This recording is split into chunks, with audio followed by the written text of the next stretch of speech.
Me presento brevemente, mi nombre es Joana Suárez Castillo, soy venezolana, tengo ya 5 años acá en el país y actualmente me desempeño como Agile Coach en Pragma para nuestro cliente Nequi. Desde que comencé en este cuento de la agilidad ya tengo 5 años ya haciendo cosas en todo este mundo y lo principal que hice o mi principal rol fue Product Owner, ¿sí? Entonces, como hacía la introducción, tal cual fue. Llegué un día en la mañana a la oficina y me dijo mi jefe, Joa, ¿cómo estás? Buenos días. ¿Sabes qué? Eres la Product Owner del proyecto. ¡Felicitaciones! Y yo así como que, ok, o sea, ¿qué quiere decir eso que soy la Product Owner del proyecto? ¿Cómo así? Primero, solamente había trabajado con XP porque soy desarrolladora de software, o sea, soy ingeniero en sistemas y ya había trabajado entonces con XP y más o menos había escuchado alguna vez el tema o el término, pero no sabía qué hacía. Y después, cuando me hice esto, que así como que, bueno, ¿qué será esto? ¿Será un project manager? ¿Será un líder? ¿Qué tengo que hacer? ¿Con qué se come? ¿Traigo los cafés? O sea, ¿qué me toca hacer a mí, no? En todo este juego. Entonces, nada, lo que me dijeron fue eso y ya lo siguiente que pasó, o lo siguiente que traigo, es como la definición, ya un poco más teórica, de lo que es el Product Owner. Y bueno, al final les voy a contar desde mi experiencia cuáles creo que fueron los factores claves que hicieron que pudiera sobrevivir a ese cuento de ser Product Owner, porque muchas veces escuchamos cuando estamos en espacios así que todo el mundo, no, es que el Product Owner no supo priorizar, es que el Product Owner no me ayudó, es que el Product Owner no sé qué. Entonces, aquí vengo como a contarles cuáles fueron esos factores que fueron como que claves, al menos en mi transitar siendo Product Owner. ¿Quién es el Product Owner? Bueno, parafraseando un poco la teoría, es el responsable de asegurar una comunicación clara del producto y definir los criterios de aceptación y más allá de eso, hacer que esos criterios se cumplan, ¿sí? El Product Owner, yo siempre digo que viene siendo como un abogado del diablo. ¿Por qué? Porque debe tener una visión dual, es decir, tiene que conocer, ¿verdad?, los intereses y las necesidades y cómo se mueve el equipo de desarrollo, pero también tiene que conocer los intereses y cómo se mueve y piensa el equipo del cliente. Entonces él siempre está como en medio, entonces tiene que ser como muy objetivo y al momento de tomar las decisiones tiene que ver como que, bueno, ¿qué es lo que más me conviene? No a mí, sino al producto y a mis usuarios finales, que al final de todo esto es a quien le vamos a entregar valor. Antes, y creo que todavía sigue siendo utilizado, el Product Owner es conocido como la voz del cliente, es decir, es el que tiene que tener súper claro qué es lo que hacen o qué es lo que necesitan nuestros usuarios para luego venir y comunicarlo, para que entonces el equipo de desarrollo lo pueda hacer realidad. ¿Cuáles son las características del Product Owner? Y aquí vuelvo nuevamente al tema teórico. El Product Owner debe tener dominio de negocio, debe tener habilidades de comunicación, debe tener habilidad para manejar las incertidumbres, ¿sí? Es que mira, lo que pasa es que nos pediste que hiciéramos una casa de 3 pisos y nosotros solamente sabemos hacer de 2, ¿qué hacemos?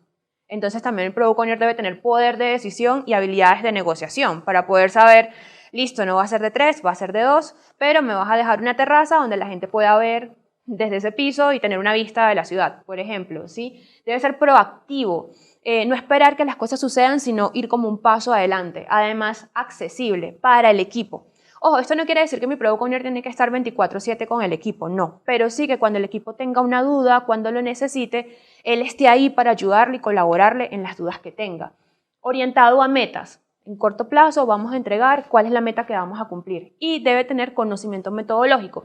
Acá no necesariamente tiene que ser Scrum, debo conocer el marco metodológico en el que nos estamos moviendo. Es muy importante que él entienda esas interacciones. Entonces, desde mi experiencia, ¿cuáles fueron esos factores que yo vi o que al menos viví y hoy en día lo aplico inclusive con mis Product Owners? Primero, capacitación metodológica, ¿sí? Por mucho que lleguemos a pensar que sabemos lo que hace el Product Owner, porque lo leí, porque tomé un curso, porque ya lo he hecho antes en algún otro lugar, siempre es importante tener la capacitación metodológica, ¿sí? ¿Cómo se hacen las cosas acá? Me pasó en uno de los proyectos que tuve, donde ya yo no era Product Owner, sino que estaba como Scrum Master, que me dijeron, bueno, esta persona es tu Product Owner. Cuando me siento y converso con ella, en el primer contacto que tuvimos, ella me dijo, no, pues mira, yo tengo certificación, yo he hecho ya talleres, es más, ya escribí las historias de usuario, ya tengo todo. Y yo, wow, genial, o sea, qué maravilla, porque ya tiene como un camino andado. Y entonces yo le propongo y le digo, ¿qué te parece si hacemos un taller en ese momento era Scrum el marco con el que estábamos trabajando, de Scrum como para alinear conocimientos y que todos hablemos el mismo lenguaje. Y ella me dice, no, eso no es necesario porque ya lo tengo súper claro, ya yo sé lo que voy a hacer, tranquila. Y yo, bueno, bien. Entonces uno siempre a veces tiene que ceder en ciertas cosas, ¿verdad? Para ver cómo va. Y vengo y le pregunto, muéstrame las historias de usuario, a ver cómo están escritas. Y cuando veo la historia de usuario, efectivamente la historia de usuario no era una historia de usuario, sino que era un caso de uso en un formato de historia de usuario. Entonces era totalmente técnica, donde decía que el botón aceptar tenía que conectarse con el servicio llamado no sé qué, y todos los caminos de sección que se esperaban. Y claro, cuando leí esto, fue como el primer impacto, porque yo dije, ok, ella cree saber lo que es el Product Owner, pero no lo tiene tan claro todavía. Entonces, bueno, no le voy a hacer larga la historia, pero lo cierto sí fue que conversé con ella y la llevé a entender que era importante hacer esa capacitación, la hicimos y después que salimos de ahí fue muy gratificante para mí cuando ella me dijo, wow, ya entiendo qué es lo que tengo que hacer. O sea, cuando conversamos fue como que ya le hizo, o sea, como que, wow, ya lo vi, ya entiendo cuál es mi rol y ya entiendo qué es lo que realmente yo debo hacer. Y después, posteriormente, hicimos un taller de historias de usuario, de cómo se escribían esas historias de usuario, y ella aprendió a escribir una historia de usuario en lenguaje natural, que aunque bueno, no es el tema que estamos tratando acá y en otros espacios se va a estar conversando, sí le quedó claro a ella cómo se debe escribir una historia de usuario en lenguaje natural, ¿sí? Que al final de cuentas es qué quiere mi usuario, para qué lo necesita y cuáles son esos criterios de aceptación mínimos que espero para poder decir que está ok, ¿sí? Que está cumpliendo con lo que necesito. Entonces, sí considero que es muy importante la capacitación metodológica, así sea para reforzar conocimientos, es muy importante hacerla. Conocimiento de negocio. Acá me he conseguido, también en lo que he venido trabajando, como con una discusión, ¿no? Me he conseguido con gente que dice, el Product Owner tiene que ser técnico, el Product Owner tiene que tener conocimiento técnico. Y de verdad, yo ahí sí difiero mucho, porque en la experiencia que he tenido, yo he tenido Product Owners que son de negocio solamente, son de negocio. Y son unos duros, o sea, se conocen sus procesos, se conocen su negocio, tú le puedes hacer la pregunta que quieras y te la responden perfectamente y no tienen nada de conocimiento técnico.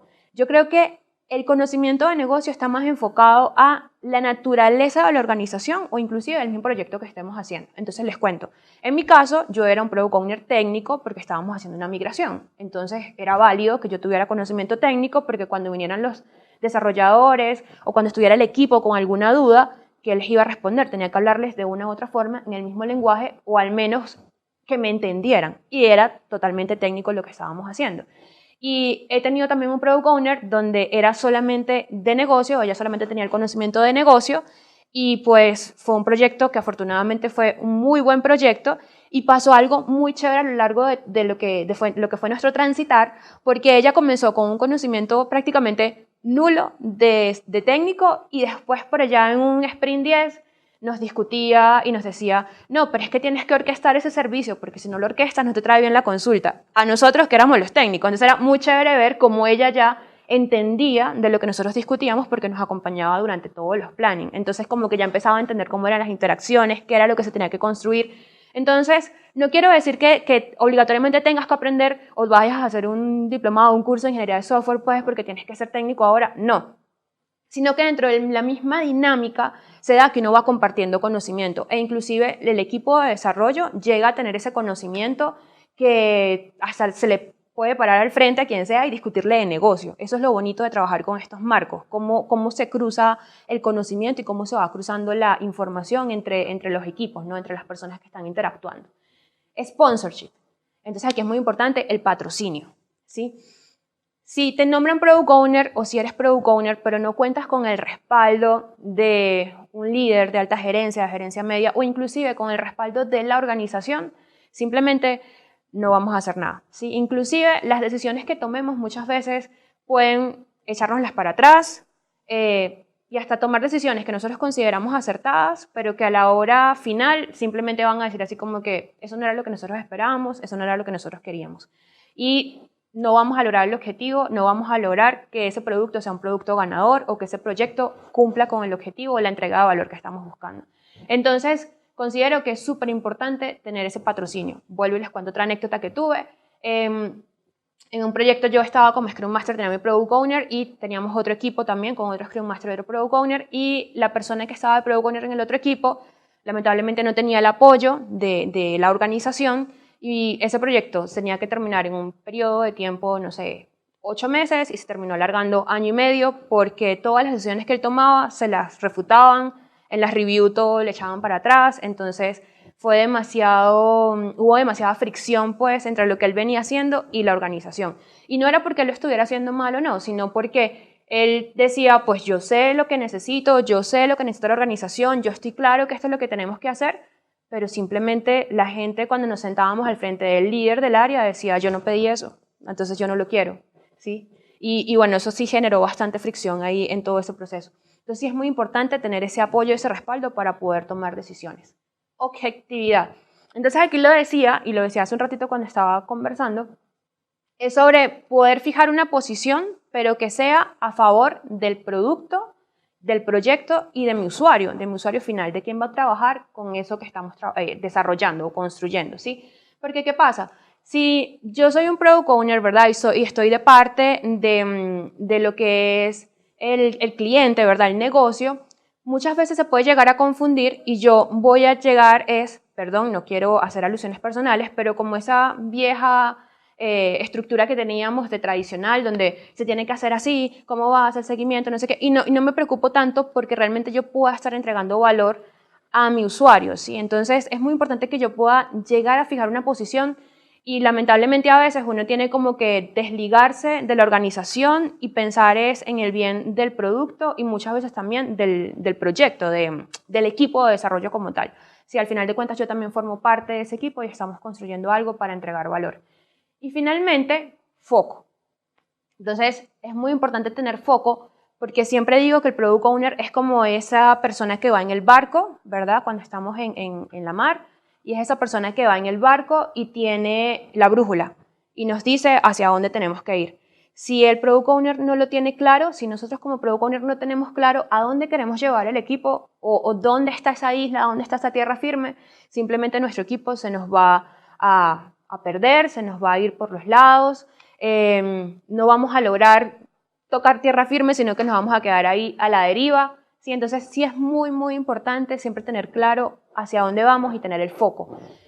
Sabemos que puede haber cambio de prioridades, sabemos que hoy, inclusive por el entorno y por las cosas que pasan en el día a día, las organizaciones son sistemas abiertos y cambiantes, puede haber un cambio de prioridad, eso lo sabemos, pero es muy importante siempre tener foco hacia dónde vamos y llevar esa brújula siempre al norte, que es lo que significa la tierra firme, ¿sí? Mi charla fue muy corta.